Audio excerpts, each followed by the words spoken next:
ஆண்டவராகிய இயேசு கிறிஸ்துவின் நாமத்தில் அன்பின் வாழ்த்துக்கள். ஜார்ஜ் முல்லர் அணிந்திருந்த ஜெபம் என்னும் சங்கிலி விலை மதிப்பற்ற பொற்சங்கிலியாகும். 50,000ற்கு மேற்பட்ட அவரது ஜெபங்கள் முழங்காலை விட்டு எழுமுன் பதிலும் பலனும் பெற்றவையாகும்.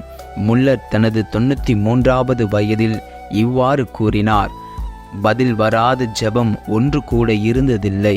அவர் ஆணித்தரமாக இதற்கான இரகசியத்தை விளக்கும்போது, கிறிஸ்தவர்கள் தேவனுடைய வார்த்தையே ஜெபத்தில் பயன்படுத்தி ஜெபிக்கும்போது நிச்சயமாய் ஜெபத்திற்கு பதில் கிடைக்கும் என்கிறார். ஜார்ஜ் முல்லர் எப்பொழுதும் திறந்த வேதாகமத்தோடு ஜெபிப்பார். தன்னுடைய விண்ணப்பங்களை தேவனுடைய வார்த்தையோடு இணைந்து ஜெபிப்பார். அவரது ஜெபத்தை குறித்து அவருடைய நண்பர்கள் கூறும்போது, அநாதை இல்லத்தின் தலைவர் தேவனுடைய வார்த்தை இல்லாமல் வாயை திறந்து ஜெபித்ததே இல்லை. ஒவ்வொரு விண்ணப்பமும் தேவனுடைய வார்த்தையின் அடிப்படையில்தான் இருந்தது.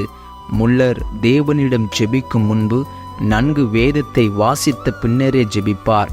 மற்றபடி ஜெபிப்பதே கிடையாது. ஜார்ஜ் முல்லர் 1805ஆம் ஆண்டு செப்டம்பர் 27ஆம் நாள் குரோப்பன்ஸ்டாட் என்ற ஊரில் பிறந்தார். அவரது தந்தை வருமான வரி அதிகாரி. அவரது 14 வயதில் ஏல் பல்கலைக்கழகத்தின் உறுப்பினரானார். தனது 22ஆம் வயதில் தன்னை ஒரு மிஷனரியாக ஒப்பு கொடுத்தார். 1829இல் அவர் லண்டன் வந்து சேர்ந்தார்.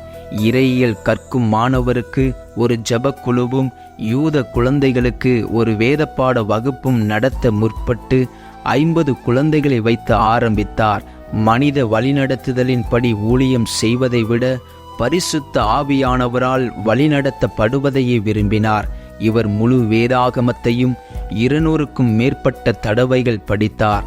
குறிப்பாக 100 தடவைகள் முழங்காலில் இருந்து படித்து ஆண்டவரில் உண்மை பற்றும் தெய்வீக வெளிப்பாடும் கொண்டவராக விளங்கினார். தன் தேவைகளை பிற மனிதரிடம் அல்ல, தன் தேவனிடமே சொல்லி பலமும் பலனும் பெற இந்த ஆழ்ந்த வேத தியானம் அவரை ஊக்குவித்தது.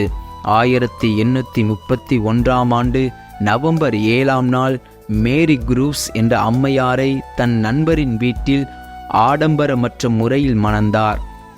ஜார்ஜ் முல்லர் தனது தியான நேரத்தை பற்றி கூறுகையில், தேவனுடைய ஆசீர்வாதத்தை நான் தியானிக்கும் வேத பகுதியில் ஊற்ற வேண்டும் என ஜெபித்துவிட்டு தேவனுடைய வார்த்தையை தியானிக்க ஆரம்பிப்பேன். மிகவும் கருத்தாய் ஒவ்வொரு வசனத்தையும் ஆராய்ந்து அதில் தேவனுடைய ஆசீர்வாதத்தை தேடுவேன். இவ்வாறு கற்றறிந்த தேவனுடைய வார்த்தையை பெரிய கூட்டத்திலோ அல்லது நான் மற்றவர்களுக்கு பிரசங்கிக்கவோ பயன்படுத்தாமல் என் ஆத்துமாவிற்கான ஆகாரத்தை பெறுவதற்காக மட்டுமே பயன்படுத்துவேன். இதனால் நான் கண்டடைந்த உண்மை என்னவென்றால், என் ஆத்துமா பாவத்தை அறிக்கையிட ஆரம்பித்து விட்டது, அல்லது நன்றி சொல்ல அல்லது பரிந்து பேச ஆரம்பித்து விடுகிறது. நான் ஜெபிக்க அல்லது தியானிக்க என்னை ஈடுபடுத்தி கொண்டாலும் அதுவும் உடனடியாக ஜெபமாக மாறிவிடுகிறது. ஜார்ஜ் முல்லர் கண்டறிந்த மறைப்பொருள் என்னவென்றால், தேவனுடைய வார்த்தையை விசுவாசத்தினால் நிறைந்த விண்ணப்பங்களாக மாற்றுவதே. வேதத்தில் உள்ள ஒவ்வொரு வாக்குத்தத்தங்களும் தேவனுடைய எழுத்துக்களாகும். அவற்றை தேவனுக்கு முன்பாக காட்டி விண்ணப்பிப்பதே ஆகும். நீர் சொன்னபடி எனக்கு செய்யும் என ஜெபிக்கும்போது சிருஷ்டிகர் தன் சிருஷ்டியை ஏமாற்றவே மாட்டார். அதற்கு மேலாக பரலோக தந்தை தன்னுடைய பிள்ளைகளுக்காக தன்னுடைய வார்த்தையை மீறவே மாட்டார் என்பதே. தேவன் குறுகியவராகவோ குறைவுபட வைப்பவராகவோ அவரின் வாழ்க்கையில் இல்லை. என் தேவைகளுக்காக என்னை என் தேவன் ஏங்க வைத்ததே இல்லை என்கிறார் முல்லர். போராட்ட நேரத்தில் தன்னை மேற்கொள்ள வந்த சாத்தானை தோற்கடிக்க அவர் மேற்கொண்ட சாதனம் முழங்காலை முடக்குவதுதான். தன்னையே ஜெபத்தில் தந்துவிட்ட அவரை கொண்டு தேவன் பெரிய காரியங்களை செய்தார். $7.5 மில்லியன் அவர் ஜெபத்தாலும் விசுவாசத்தாலும் பெற்றிருந்தார். மிகவும் எளிமையாக ஆரம்பித்த இந்த திருப்பணி காப்பகங்கள், மிஷனரி பணிகள், வேத விநியோகங்கள், சமய வெளியீடுகள் இவற்றினையும் தாங்கி நடத்திய அவர் அநாதையரின் அருமை தந்தை என்ற பெயர் பெற்றார். 31 ஆண்டுகளில் மட்டும் 2813 அநாதையர் விசுவாசிகளாக அவரது காப்பகங்களை விட்டு சென்றனர். இவரது பல்வேறுபட்ட நிறுவனங்களில் 1,21,683 மாணவ மாணவியர் கர்த்தரண்டை வழிநடத்தப்பட்டனர். உங்களுக்கு உள்ளவைகளை விற்று பிச்சை கொடுங்கள். லூக்கா 12:33 சொல்லப்பட்ட தேவனுடைய வார்த்தையே இவரின் வாழ்வின் சட்டமாயிருந்தது.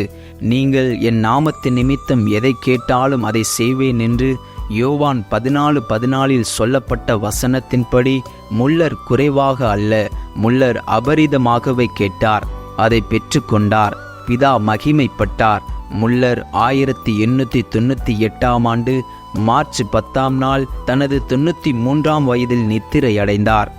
ஜார்ஜ் முல்லரின் விசுவாசம் நிறைந்த ஜெபஜீவியமும் வேத வாசிப்பும் நம்முடைய விசுவாச வாழ்க்கைக்கு ஒரு முன்மாதிரியாக இருக்கிறது. ஜார்ஜ் முல்லரை பயன்படுத்தின ஆண்டவர் நம்மையும் பயன்படுத்துவாராக. கர்த்தர் தாமே உங்களை ஆசீர்வதிப்பாராக. ஆமேன்.